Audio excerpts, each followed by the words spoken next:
கர்த்தருடைய நாமம் மகிமைப்படுவதாக. இந்த புதிய நாளுக்காய் கர்த்தரை நன்றியோடு ஸ்தோத்திரிக்கிறேன்.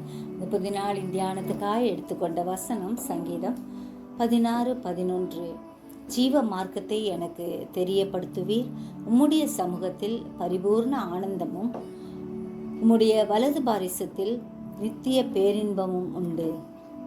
நானே வழியும் சத்தியமும் ஜீவனுமாய் இருக்கிறேன் என்று சொன்ன ஆண்டோருடைய சமூகத்தை நாடுவோம். சங்கீதம் 139:24 சொல்லியிருக்கிறபடி வேதனை உண்டாக்கும் வழி என்னிடத்தில் உண்டோ என்று பார்த்து நித்திய வழியிலே என்னை நடத்தும் என்று கேட்போம்.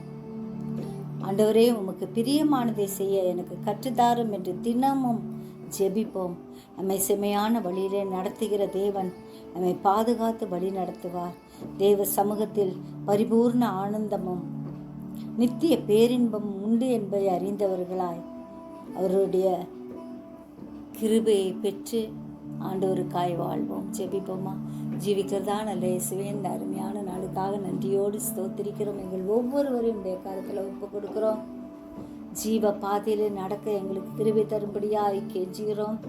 ஆண்டவரே, உம்முடைய சமூகத்தின் நன்மையால் திருப்தியாக்கும்படியாய் கெஞ்சுகிறோம். உண்மையை நோக்கி பார்க்க கிருபை தார். எல்லா சூழ்நிலைகளிலும் உண்மையை அண்டிக்கொள்ள எங்களுக்கு வேண்டிய கிருபைகளை அதிகப்படுத்தும்படியாய் கெஞ்சுகிறோம்.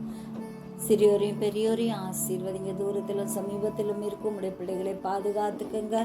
உலக நாடுகளின் சமாதானத்துக்காய் செபிக்கிறோம். அதிசயங்களை செய்யுங்க.